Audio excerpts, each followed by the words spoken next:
Welcome to the Dynasty Dummies podcast. I am Zach Reed, and I am joined again this week with I'm gonna call him my host. I mean, it's been 3 weeks. We're feeling good about it. We're getting a little bit of a rhythm, but I got J Mike back, and I'm excited. We're gonna dive into the second half of the 2021 rookie wide receiver class per DLF rankings from a few weeks ago, because I cheated and took a screenshot, and we're gonna let the chips fall where they may. But J Mike, it's good to see you again this week. It's good to be back on. Feels so good to be back with Zach. No, man, I'm grateful to be here. This is always a good time, and I am thankful to be able to do round two of wide receivers. And I feel like we crushed it the first time around, and I'm excited to be able to continue this journey with you. So thank you for having me back. Yeah. I see we got a co-host. That's nice.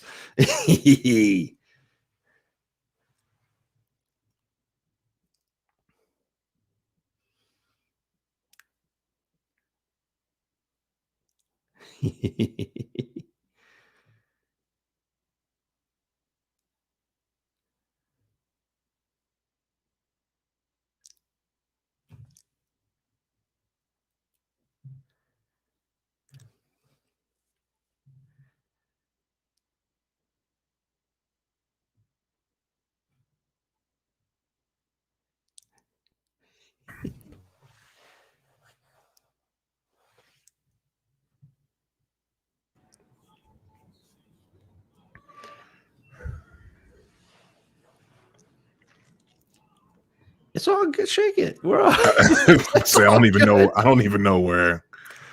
It's always good to be back on with you. I feel like it's nice. It's a little bit of catharsis. You know, you have a long week of work. You have a long week of everything that's going on the outside. And for me, I get to come. This is my safe place. This is where I get to kind of, let my hair down is a little bit of a misnomer, because I haven't had hair since I was about 14. But you know, we get to chop it up. We get to have a little fun, do what we love instead of what somebody else is telling us we need to be doing. So it's a good time.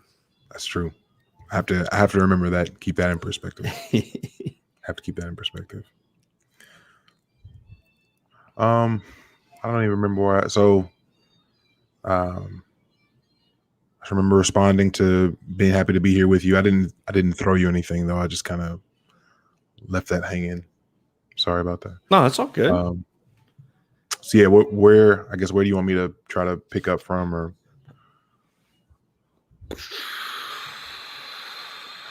yeah, I'll just. I don't know. I can re-rack the open. No, I'll just I'll flash. What I say? I said it's good to be back with you, doing this. Yeah, I can try to set the stage with that. Okay. So in part 2 here of wide receivers, we've got 6 more names that we're going to run through this evening, and just to give everyone a quick heads up on what they are. We don't typically tease in this fashion. We usually leave you hanging throughout the entire episode. But the guys we'll be covering today: Amon-Ra St. Brown out of USC, Seth Williams out of Auburn, Kadarius Toney out of Florida, Elijah Moore out of Ole Miss, Tylan Wallace, Oklahoma State, and bringing up the rear, last on the sheet, but certainly not last in this order, Diamie Brown out of North Carolina, one of the many talented players coming out for the Tar Heels. So, Zach, before we even get into the wide receivers and continue the discussion and our film grades and things of that nature, again, our weekly tradition at this point, Zach's musings. What do you have for us this week, Zach? So, hoverboards. Do you remember? So it started off in like 2014 or 2015, and that was the craze. Every kid. I know you've got young kids. I've got a 5 and a 7-year-old, so they're a little young, but my 5-year-old has been looking at hoverboards, And that was all the rage. It was fantastic. And in 2015, when they first came out, 27,000 kids went to the emergency room with hoverboards. I mean, you had kids falling off hoverboards. You had them running into walls. You had hoverboards catching on fire. And so they kind of went away. They came back again in 2018. They promised this, you can fly, and they delivered scooters that set themselves on fire. And I think that, to me, that's part of the danger with these incoming rookies. And every year when we talk about rookie classes and specific positions, I mean, tight ends, I mean, how many times do we have to bash on tight ends before people realize that taking even Kyle Pitts this year? Kyle Pitts is fantastic, but the odds of Kyle Pitts coming in, he's being taken DLF ADP at tight end 4 right now. So you're talking Kittle, Kelsey, and Waller, and then Kyle Pitts, and it just blows my mind. It's this promise of you can fly, and everybody wants to get in on that because it sounds so great. And really what you're probably ending up with is another one of those tight ends who's somewhere between 4 and 15 that, produces pretty well, but is touchdown dependent. And there aren't very many tight ends that drive volume. And I think you get that same trap. I was in a conversation yesterday about it turned into A.J. Dillon, but it started off with Jamar Jefferson and how to kind of attack running backs in a draft.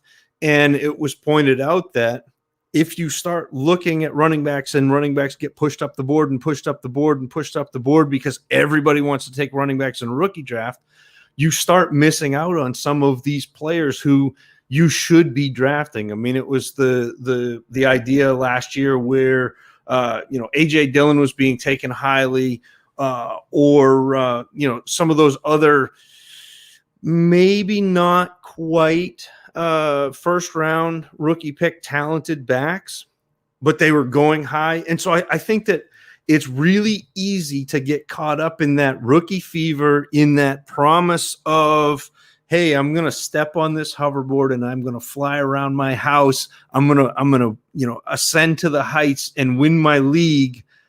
But take all of this with a little bit of perspective. I mean, you're the best analysts are going to fail between 40 and 50% of the time. The best analysts. The NFL fails at that rate.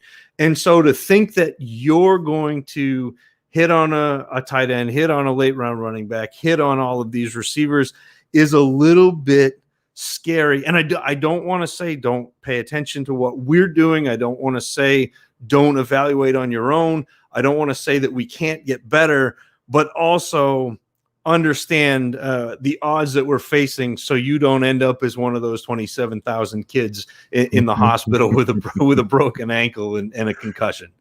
But Zach, they're shiny and new.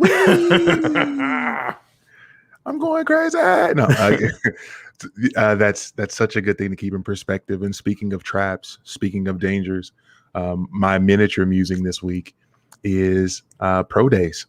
Pro days. They're fun. They're exciting. It's cool because we see these world-class athletes continue to be fantastic as they operate.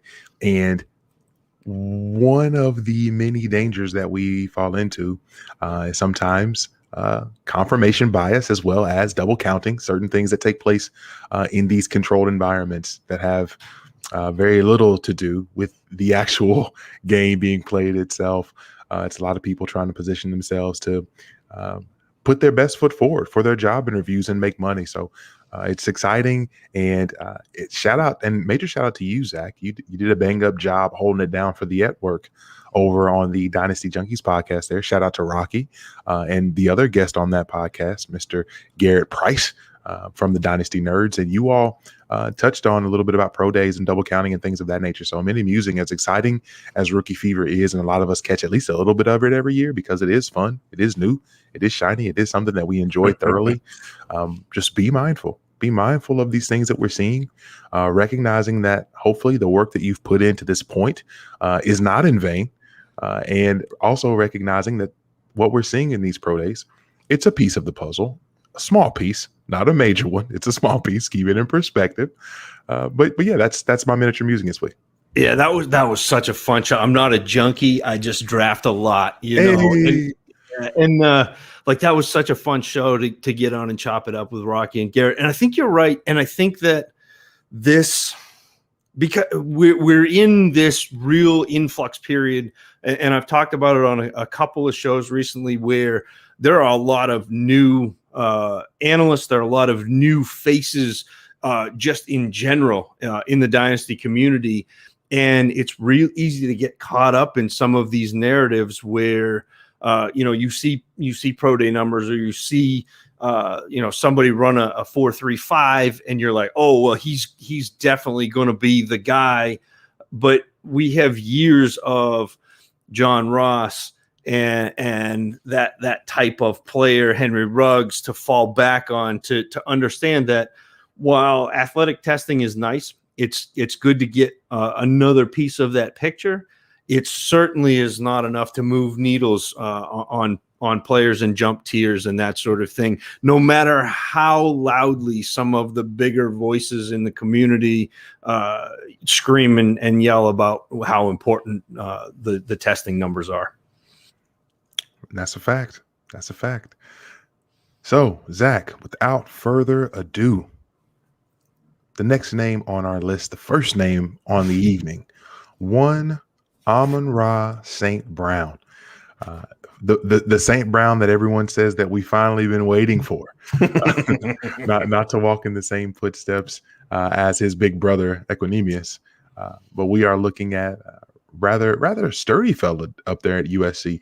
I have him measured about 6'1", 195 in terms of his build, and with Amon-Ra, we've been able to see glimpses of him. He had a really fantastic freshman campaign, and a sophomore season, one with Michael Pittman on the field, also incredibly impressive.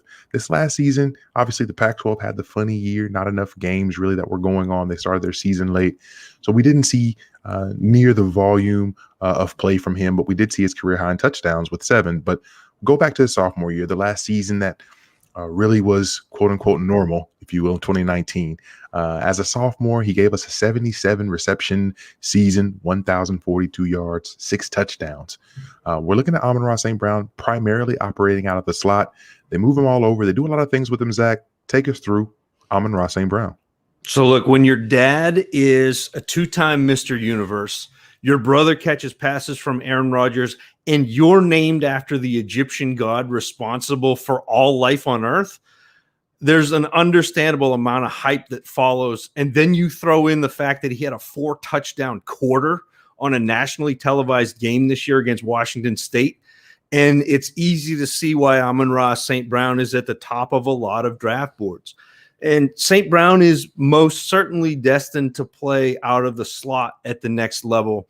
He excels on underneath routes. He breaks off slants really well and out routes with really sharp precision. St. Brown displayed pro-level sideline awareness, something that you don't necessarily always see in college, but he's toe tapping to get a second foot down in bounds, even though only 1 foot is required in the college game. St. Brown also seems to enjoy physical play, and as you might expect, he's a strong run blocker. The 6'1", 195, it's nice to see him kind of get out and knock somebody on their rear end every now and then.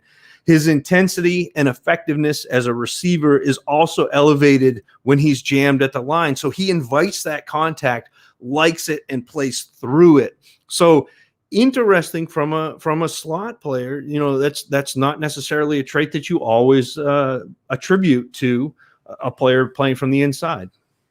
Yeah, and it's really interesting to see him be someone that's so physical. You don't anticipate Most slots being folks who work through a ton of contact, able to, like you said, to some degree, excel against the sidelines and be able to have very good contact balance and offer and exhibit consistently strong ability with run after catch, not so much being dynamic and making a ton of people miss, but simply being strong and having good contact balance to be able to maximize falling forward, similar to a running back, which is really cool to see. He does exhibit soft hands. He's able to pluck the ball out of the air when his hands are on. And I do say when his hands are on, because sometimes that is certainly something that can get away from him. So, Zach, take us through some of the things that may take away from what is otherwise a pretty darn good player in Amon-Ra. The biggest hurdles for St. Brown seem to be centered around desire, which is a scary thing. Multiple times a game, you saw him give up on routes, leaving Keaton Slovis to improvise or throw the ball away. And even though St. Brown's physical strength is impressive, he often gets pushed off routes by physical corners when he's down the field. So not at the line of scrimmage, but downfield. And he also has a bad habit of running routes too close to zone defenders and then kind of orbiting them instead of breaking off to create throwing lanes for a quarterback. And so one of the things that I've really been looking for out of slot receivers recently, because NFL teams tend to play a lot of the junk defenses where you're adding defensive backs and playing zone in the middle of the field and covering your X receiver or your primary target man to man. I'm looking for slot players to be able to identify holes in zones and sit in them, because you can drive a lot of volume that way. And Amon-Ra St. Brown struggles in that area. I think that he ends up ultimately, he's got a lot to live up to, but although he's probably going to be a serviceable pro, it's really difficult for me to see an avenue where he's going to be a constant producer fantasy-wise, just because I think there are enough holes in this profile that he doesn't end up in that top tier of slot players for me. Yeah, and that's one of the things with Amon-Ra, because there are so many things to like about his game, specifically once the ball's in his hands. A lot of what I'm not thrilled about is what's happening prior to the fact that he settles on top of defenders in zone, which you've already covered. Is one of those things just kind of really bothers me. Like just that general awareness is something that just doesn't make a ton of sense as to why people do that or why he does that on occasion.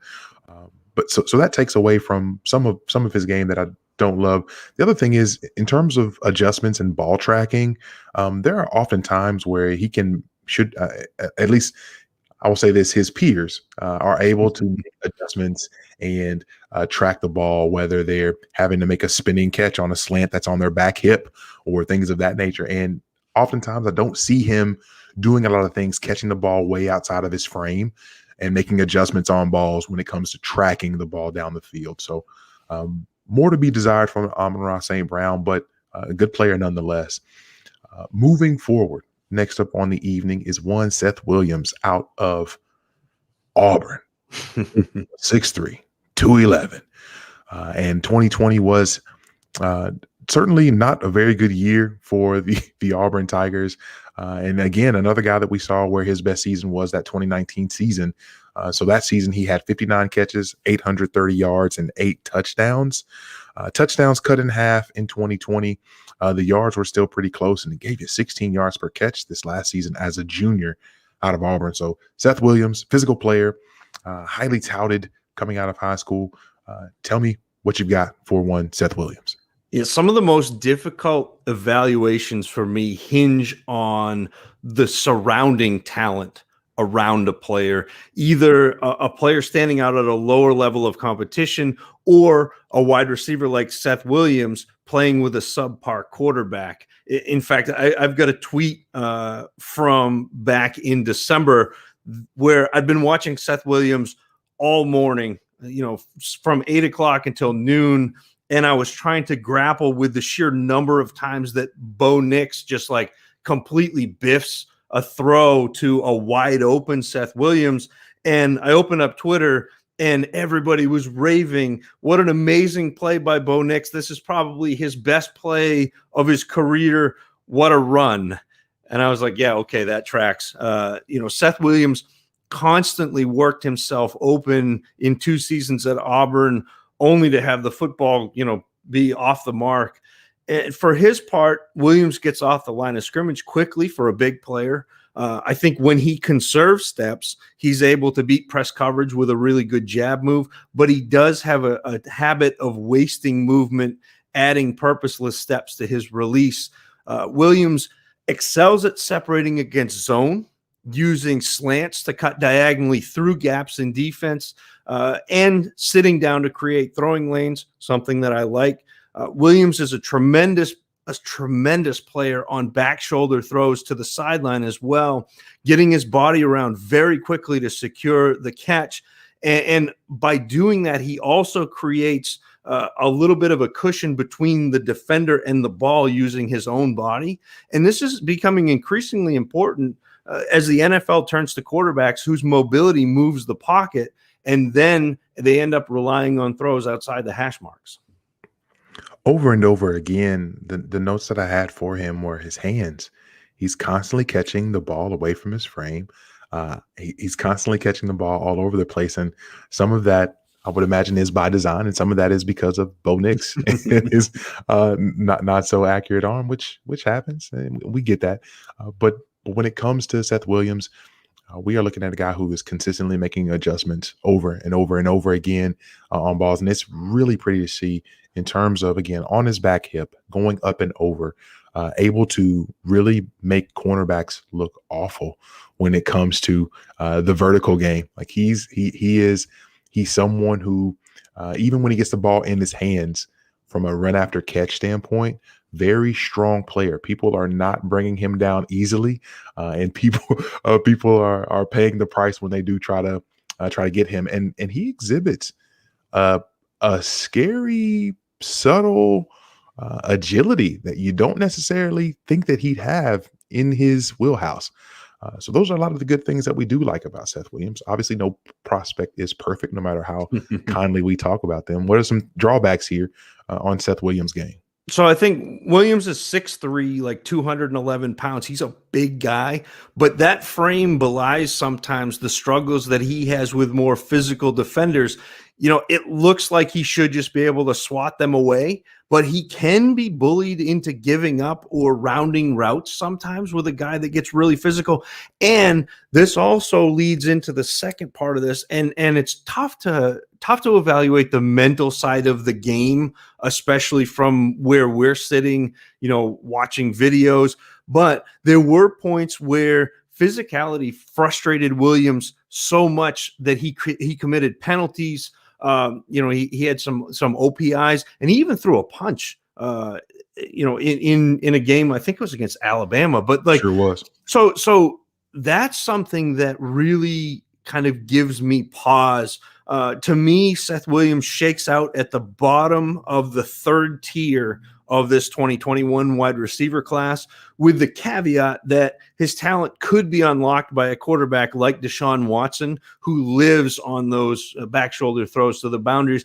The other thing that I really do like about Williams' game, which was interesting to me, is when you get in the red zone, he is a tremendous asset working the back line of the end zone. So that back boundary, which is something that you don't always see. You see a lot of guys running back shoulder fades and headed to the corner and that sort of thing.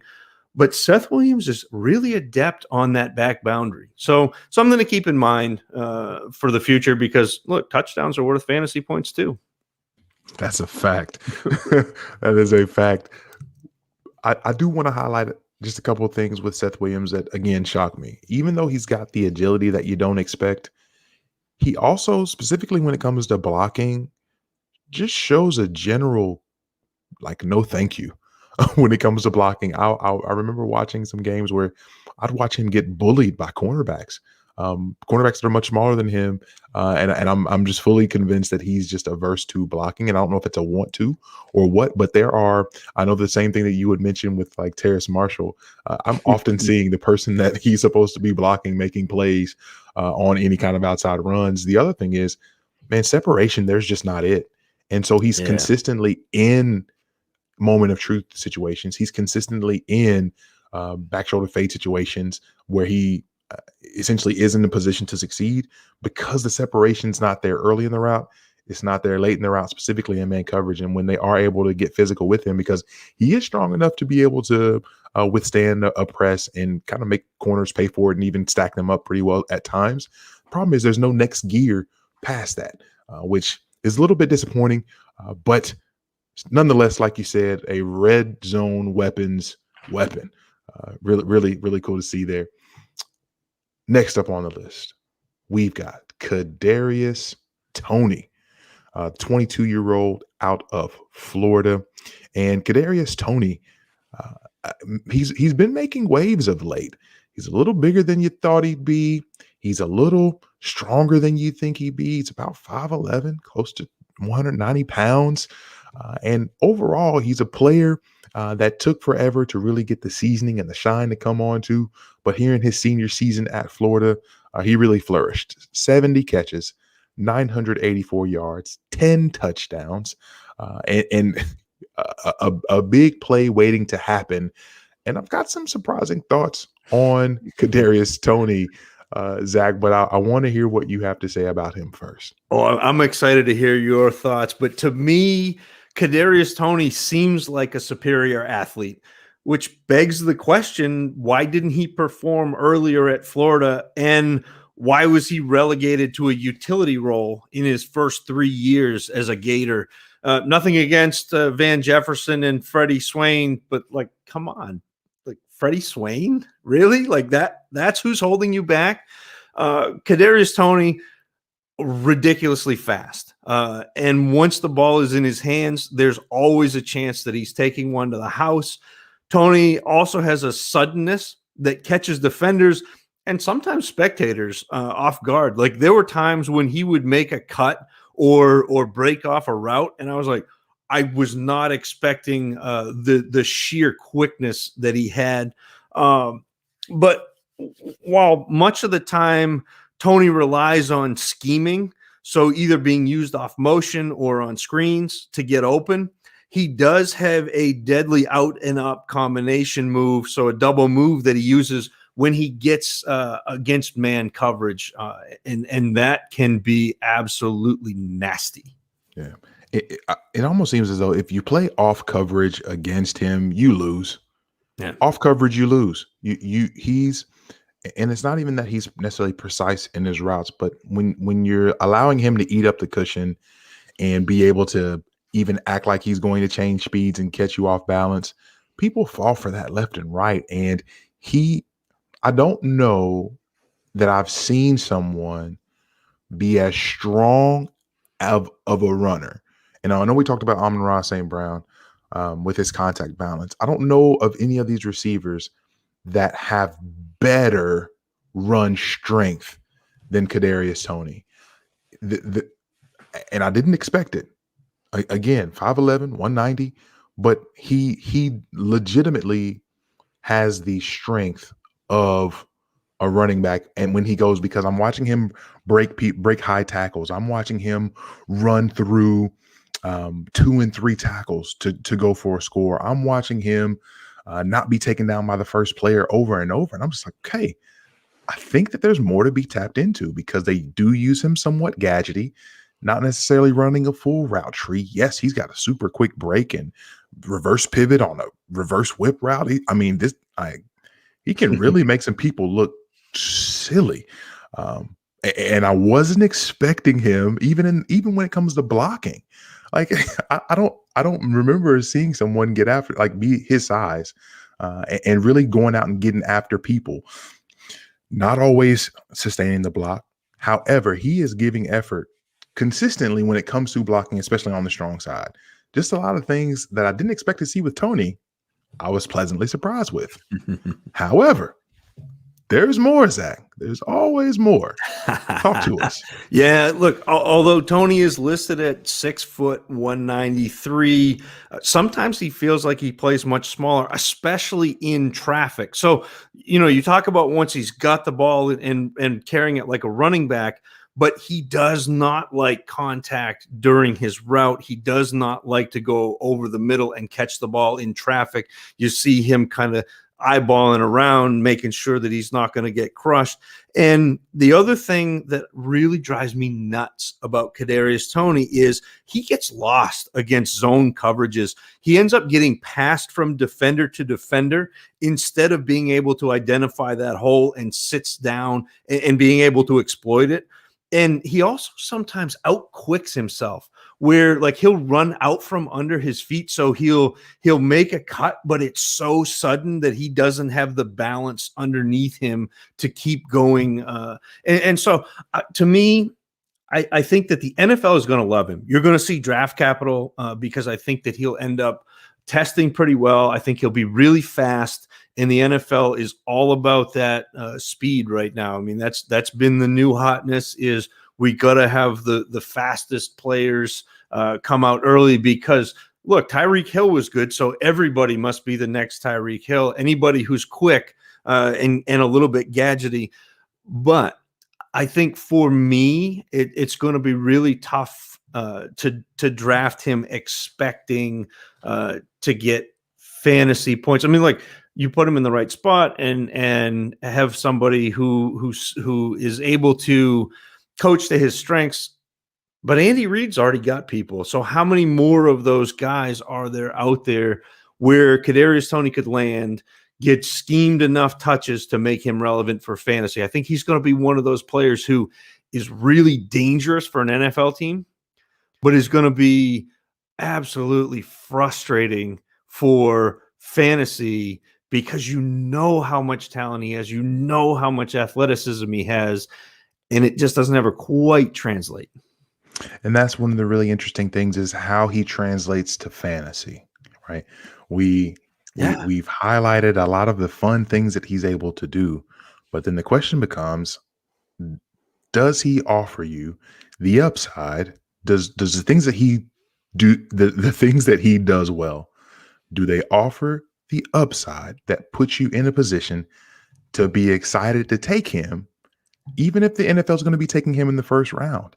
Does it offer enough for you to anyway, somehow, some way to squeeze him into the first round, even the end of your first round of rookie draft, Zach? So for me, probably not, but I can see the argument. If you're in a single quarterback league, there are probably 3 running backs that I'm interested in. There are 5.5 wide receivers that I'm interested in, and then it's a free for all. Then it's a pick 'em. And if Kadarius Toney is your guy, have at it. I'd probably be pivoting toward like a Tylan Wallace. I don't know if Jalen Waddle is going to fall down that far. If everybody's listening to your breakdown of Waddle's coming back up into the top 3 or 4, and I wouldn't argue too much with that. But I don't see Kadarius Toney as being on very many of my fantasy rosters. Yeah, and ultimately, and I asked that, Zach, because ultimately, with all the things that I was pleasantly surprised that he does, I still land in a place where I don't know that I'm consistently leaning on him to be someone that's going to consistently bring my roster points. Obviously, a lot's to be determined in terms of how an NFL team is going to use him. But between mental mistakes, between a lot of body catching, between a lot of the things that, while he exhibits good hands, I'm nervous on being able to watch him really be maximized at the next level as a primary weapon on a team. I think that's where a lot of my questions lie. Not to mention, hey, it took you to be a senior to be relevant. And again, when we're talking about these film grades, I don't want to knock him for that. I want to speak to who he is as a player, but that's certainly in the back of my mind as I continue to watch him play. Well, and if you watch from the beginning of his career to now, like you've got a few games early in his career where he's seeing touches because he was a utility player. So, you're still getting that growth, but man, it's taken a long time for the growth to happen. It's been a while. Okay. Moving on here, where we've got 3 down and 3 to go. Next up, one Elijah Moore, the slot Maven out of Ole Miss. He reminds me of the Longest Yard movie with Cheeseburger Eddie. I got the fries that'll cross your eyes. Shakes that'll make you quake. And just an overall fun player to be able to watch because Ole Miss really leaned into his skill set. They really leaned into essentially his ability to flash open quick, his ability to make plays, and he was the center of that passing world for Lane Kiffin down at Ole Miss. His junior season, this last season, was his best season. 86 catches, 1,193 yards, and 8 touchdowns on the year.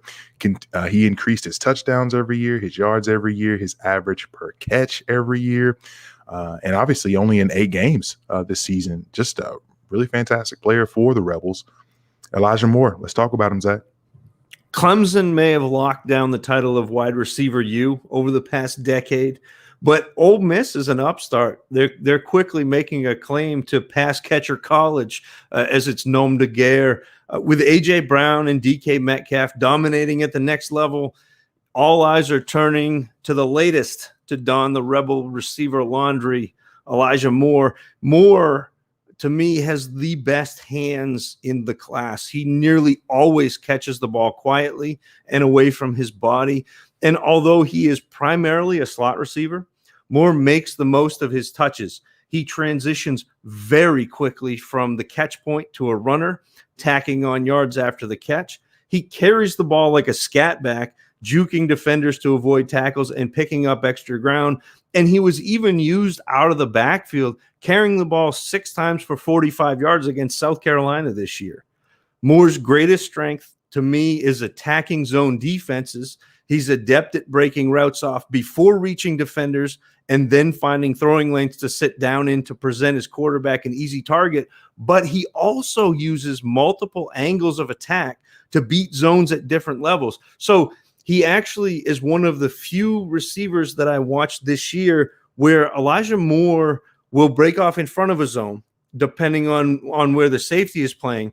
But then sometimes he will open up that angle of like a slant and go over the top. And that's where he gets you. If you're cheating up a little bit, he's smart enough to beat that zone over the top with angles. And this skill set, I think, will serve Moore very well at the next level. But Zach, he's only 5'9". Yeah. What are we to do with him? And he's only 5'9". No, with Elijah Moore, and it's really interesting. We get to the second set of 6 wide receivers, and I think this group has at least my 2 highest grades for hands. Yeah. So far in the class, there's 2 guys. One we've yet to talk about, and Elijah Moore. You talk about the ability, like you said, to catch it quietly away from the frame.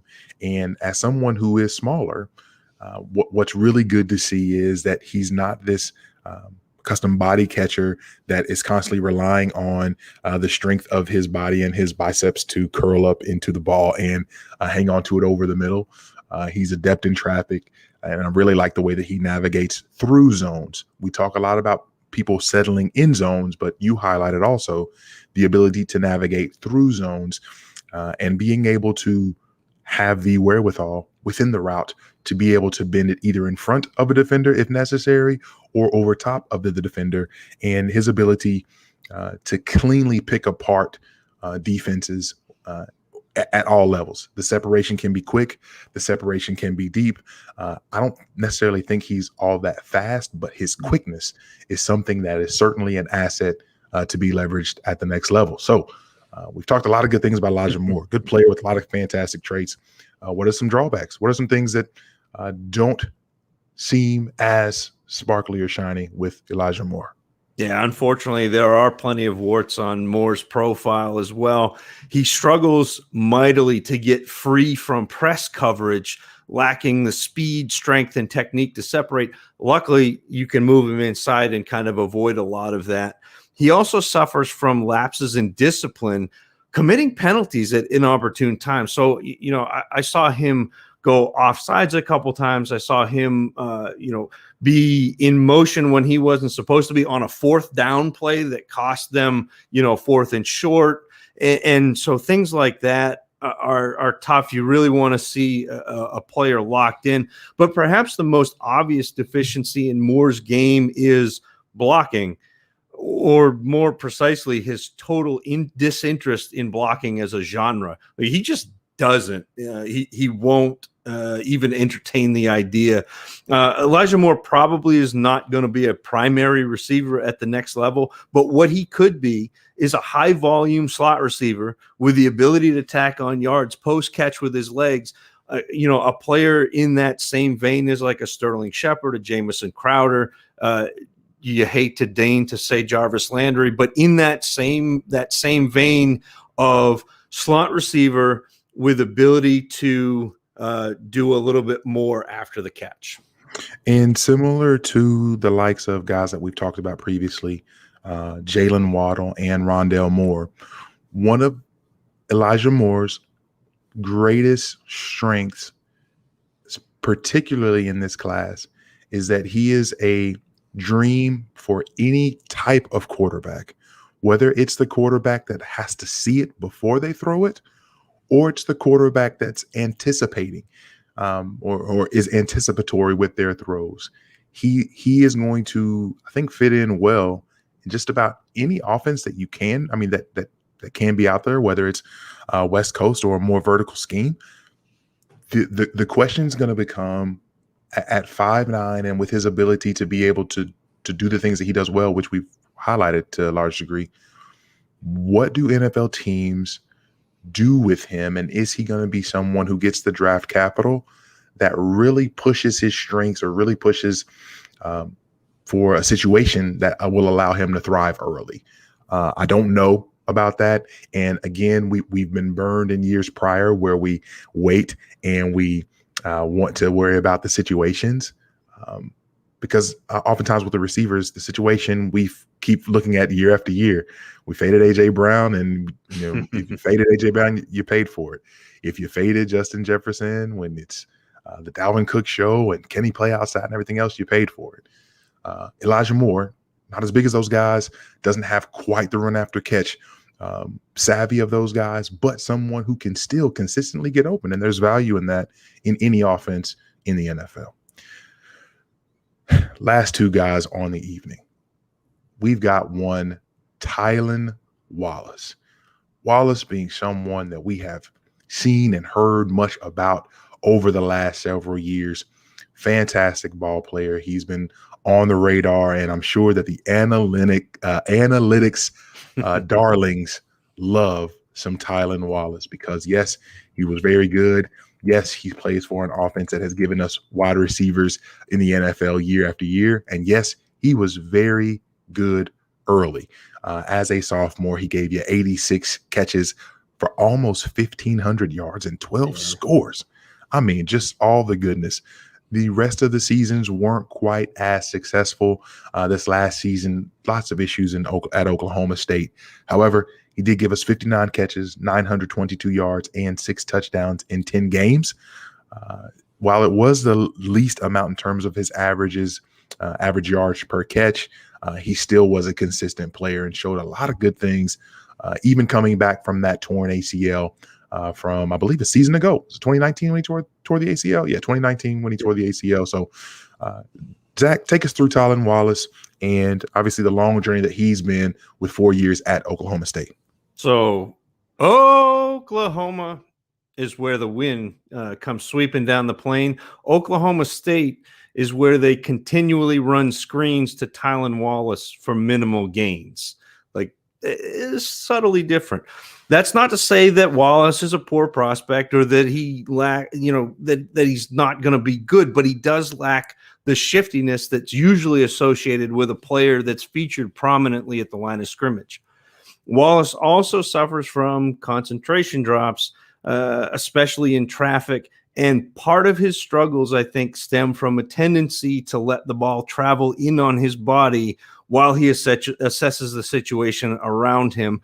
The more traffic, the less comfortable Tylan Wallace is making a catch away from his chest, which you want it to be the opposite. Like, you want to go out and get it in traffic. But this leads to defenders being able to break up passes at the catch point. I went negative on you to begin, Tylan Wallace, and I changed you up.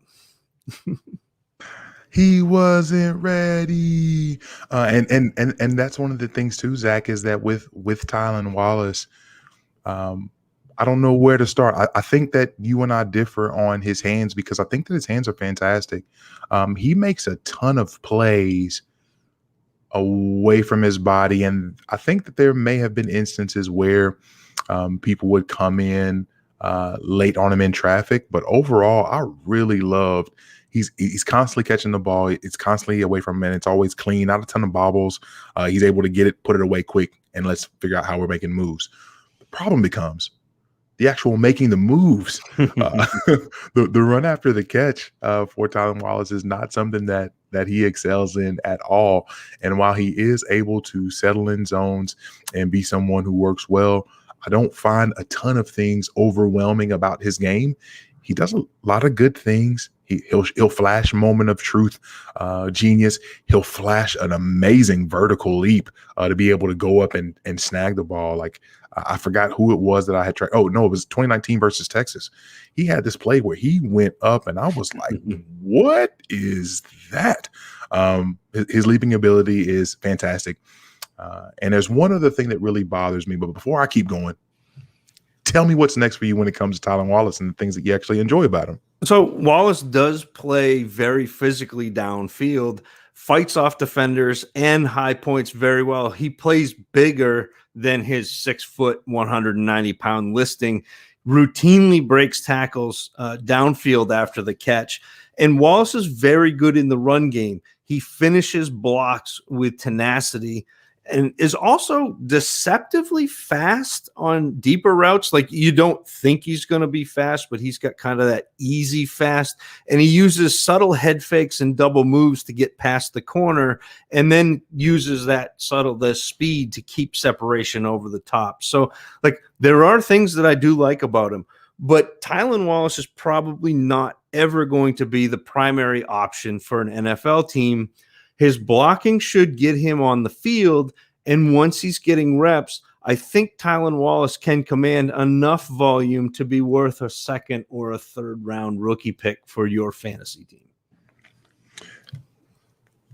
Tylan Wallace is, I would say, probably for me the enigma of this group, because there are so many things that I like about him. I like his toughness. I like his ability to not be scared going over the middle.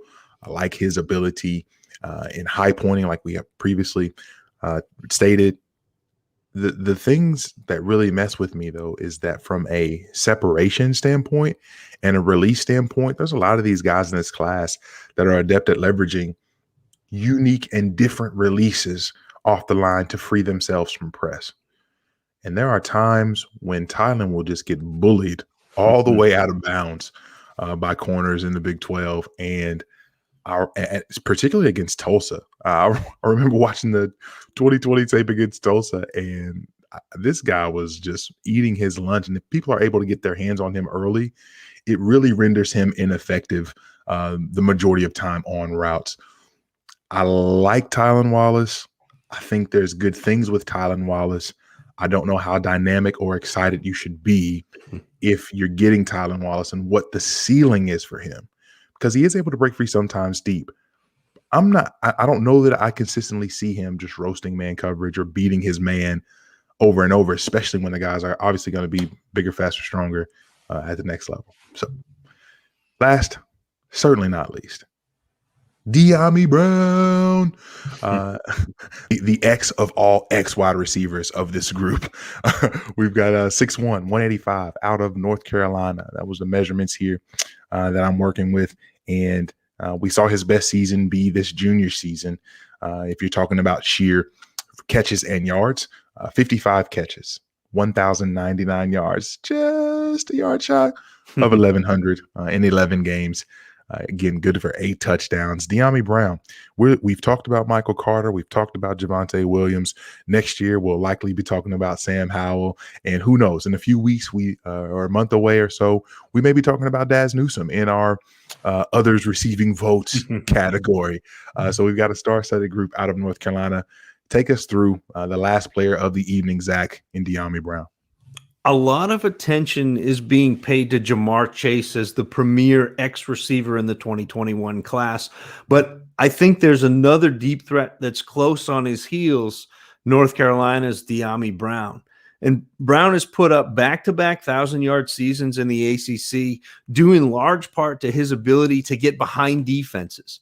He's got several release moves to free himself from press man coverage, including a jab step, a hesitation, and a really nice stutter move that he'll use on their own, but he also will use them in combination with each other. So, he's got that basically a 9-move combination with those 3. Brown also is very good against zone coverage. He works angled routes and sets up in soft spots to create throwing lanes for his quarterback. But where he truly excels is against man coverage, where Diamie Brown uses an array of double moves to get over the top of defenders. And once Brown has leverage, he's very good at stacking, using his body to hold off a defender and give himself room to track and catch the ball. Brown is also a very, very good blocker, showing effort downfield in both the run game and when another receiver has made a play and needs to be freed up further. And spoiler alert, Diamie Brown. I'm still doing my work on Diamie. I've got a few games in, but I do not have a complete picture to be able to really speak to the strengths and his opportunities at the next level. So with that said, Zach, you've highlighted a lot of the good things. Now let's take us through. What about the rest of this profile? Yeah, Brown's prowess as a deep threat is occasionally marred by concentration drops at especially inopportune times. You've seen him drop a couple of touchdowns. You've seen him drop, deep balls that would have been first downs on 3rd and long. He's also prone to double catching the ball, and that leaves a window for a sharp defender to break up would-be catches. And very physical corners can challenge Diamie Brown's ability to separate as well. I think Brown's potential lies on the outside with his ability to produce downfield and on the sideline from the X position. He can stretch the field, but he still should be able to drive enough targets to be successful. So he is a player that I like quite a bit in this class, which everyone said was going to be the deepest class since sliced bread, and here we are. It's nice, but I think after Diamie Brown, things kind of dry up for me. Now, Zach, let me ask this: when it comes to Diamie Brown, I think that the idea is that he has the goods to be a quality starter in the NFL. With that said, in your opinion, does he have the goods to be the wide receiver for an NFL franchise? Not right now, but obviously, do you think that he's got the baseline to develop into something special for an offense that their passing game could be built around him? Yeah, I think he could be that type of wide receiver. The problem, though, becomes the NFL is kind of shifting toward receivers that can do a lot of different things. And I think that he's primarily an outside player. Jamar Chase has a little bit more versatility. I think you can slide him inside a little bit, where Diamie Brown, I'm not as comfortable doing that. Yes, I think he could be the primary receiver on a team, but it's going to have to be a team that is taking shots downfield. I would love to see him end up in Los Angeles with the Chargers, where, if he can take the top off that defense and you got Justin Herbert willing to sling it downfield, that's a match made in heaven. I think with Diamie Brown, because he seems to be the type right now where people have him all over the place. People have him in the early second round of rookie drafts. People have him in the late second round of rookie drafts. And I did a mock the other day with some folks in the community where Diamie Brown didn't go until the middle of the third round. There's a wide range of places where I think that he's capable of going in drafts currently. Draft capital, obviously, we can't speak enough about that in terms of how people will see him by the time we get to late April and May. But Diamie Brown seems like the type of guy that seems like the type that making your bet as to him ascending a specific depth chart or ascending or overproducing a situation might be something that you have to dream a little bit with, because of all the guys that we have in this group tonight, just with what I've seen so far, he probably has, I don't know if it's the highest ceiling, but he does have the goods to be able to be someone that we can look up in a few years and say, you know what? We were probably a little bit too low on Diamie Brown.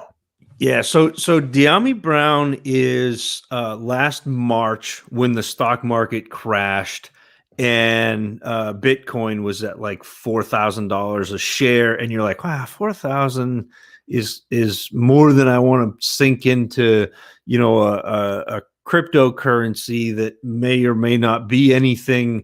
And then I looked 2 weeks ago and Bitcoin was at $57,000 a share, and sinking that 4,000 in might have been a good move back last March.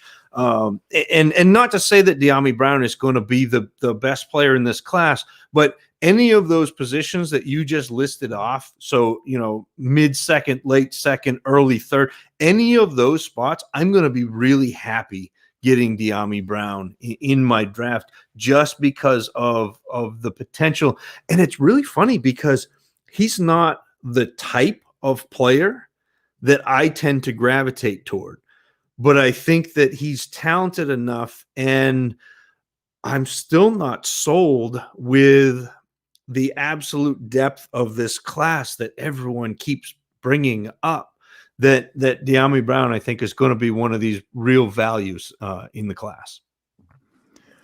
There you have it, folks. Part 2 in the books of I don't even know what we've dubbed this at this point, Zach. It's been a square dance. It's been a hootenanny. It's been I don't even know what we've been everything. We're everything to all people. There you have it. There you have it. So it wouldn't be a do-si-do of the At Works production without talking about how we have these guys graded out amongst their peers. So if you want to put this up against the other guys that we've talked about, you can do that, Zach. If you want to just talk about the 6 guys and how you have them ranked currently within your film grades. Again, folks, if you're joining us on this journey at this point for the first time, remember what we're about to talk through are our film grades, kind of where we see them right now with with the work that we've been able to do on film, watching tons of games on them, being able to take our notes and being able to today come together and talk about it and bounce things off of each other. So, Zach, if you would, take us through your film grades for this group. I'm going to multitask. I'm going to do both.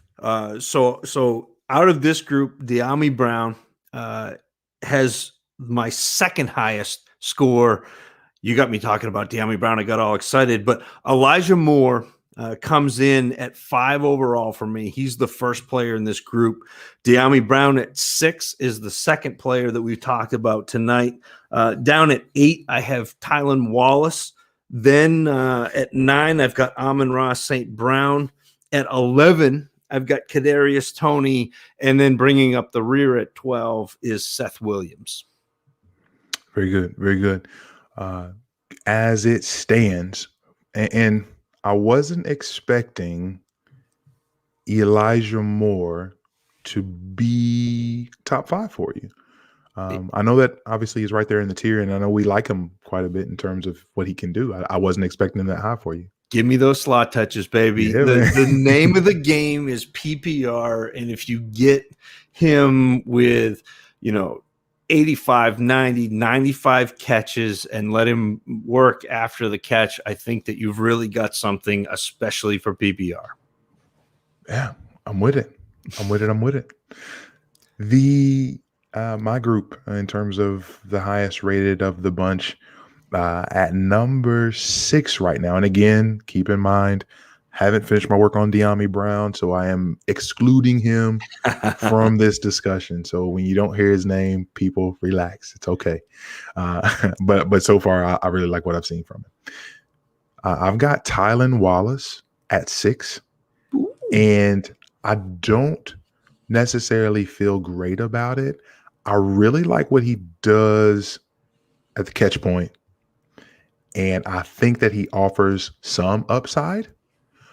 But I want to also make it very clear that when I say that I have him at 6, it is effectively the top of tier number 3. So those first 5 guys that we had talked about previously, Devonta Smith, Waddle, Moore, Chase, and Bateman. Bateman is kind of like his own tier. Like he's tier 2 all by himself. And nobody that I've watched can really mess with him in that tier to this point. So Tylan Wallace is a start of probably tier 3 for me. Just a tick behind him in grade wise. Number 7 is Elijah Moore. Right behind him, Amon-Ra St. Brown, a little tick behind as well. And then I've got Kadarius Toney at number 9. I've got Seth Williams behind Terrace Marshall. He kind of brings up the rear, the basement, if you will, pretty heavily. That's a whole nother tier of folks that I'm not sure that I'm excited about moving forward. But he does offer some fun things. I'm just not I'm not there yet with Seth Williams, and I'm curious what the NFL thinks of him. So again, to be determined on Diamie Brown, but that's how we have it racked up so far. Another week in the books, wide receivers part D here with the Dynasty Dummies. And Zach, I am pleasantly surprised where we stand with these guys. We're pretty close in alignment with how we see them. Not a ton that we had to fight about this week. No Jalen Waddle fights. No, it was nice. We got a little respite. We got to hug it out. We got to be excited about some of these guys. We got to like Elijah Moore.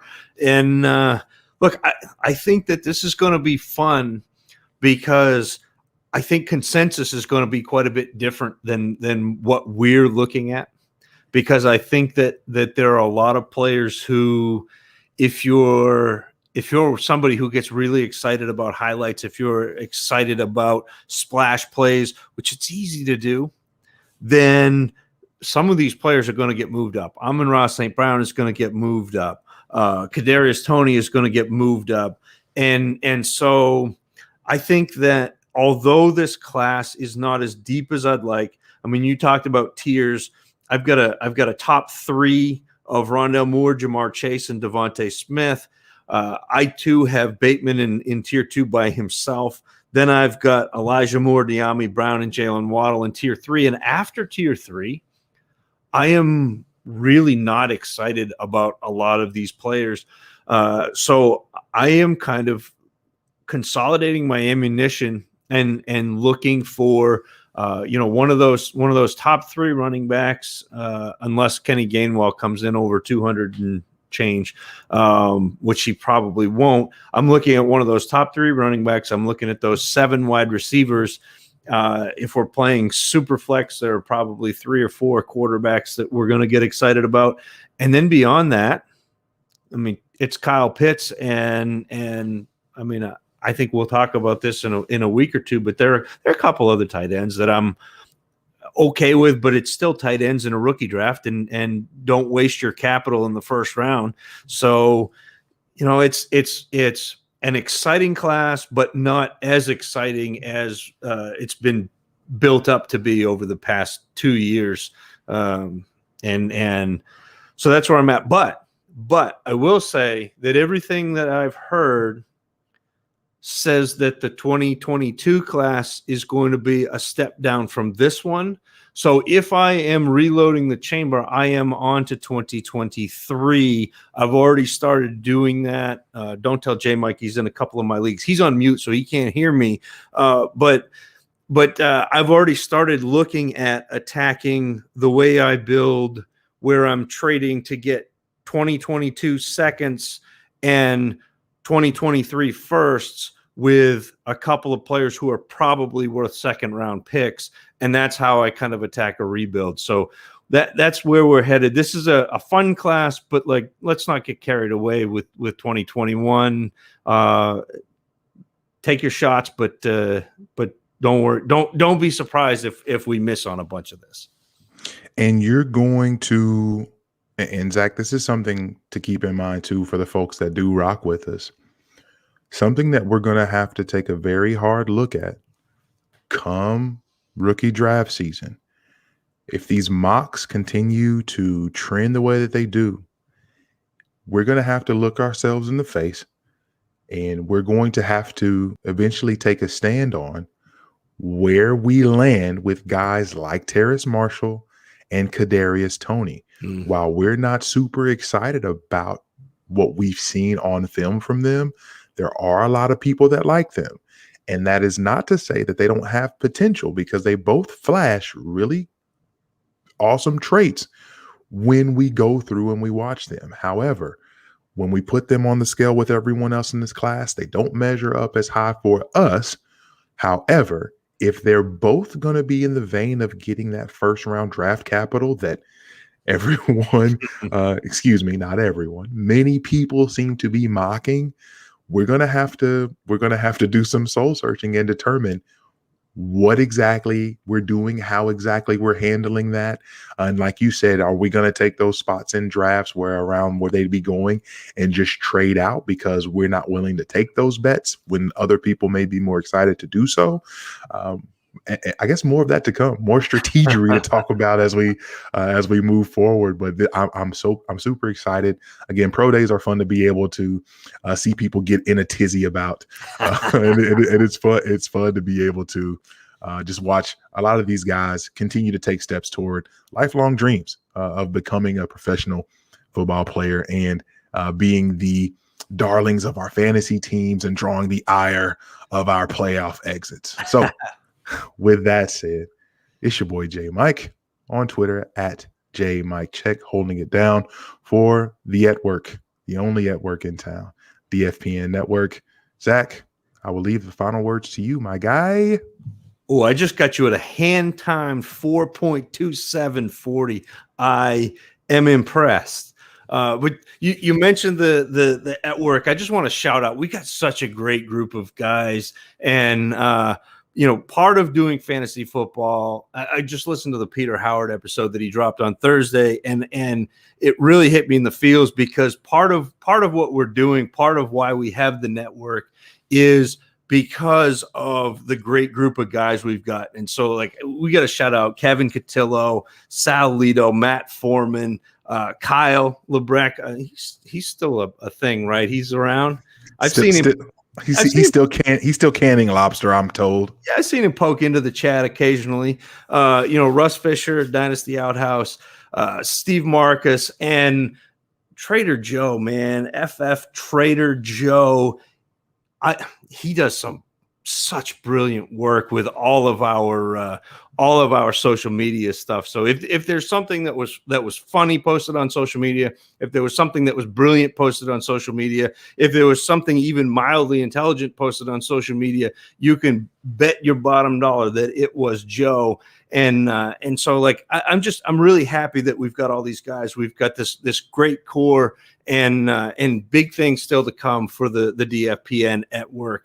Appreciate you rolling with us. I have been at Tacit Assassin 13. You heard J Mike drop the at J Mike check. If you want to get a hold of us, especially if we've missed players that you want to hear about, you can get a hold of us long form, dynastydummies@gmail.com. You can get us on Twitter at Dynasty Dummies. And we really appreciate you rolling with us. We'll catch you again, maybe next week, maybe a little bit late, because I've got a strength of materials test coming up that I have to pass. So we'll see where we push quarterbacks out to. But appreciate you rolling with us. This has been the Dynasty Dummies. Peace.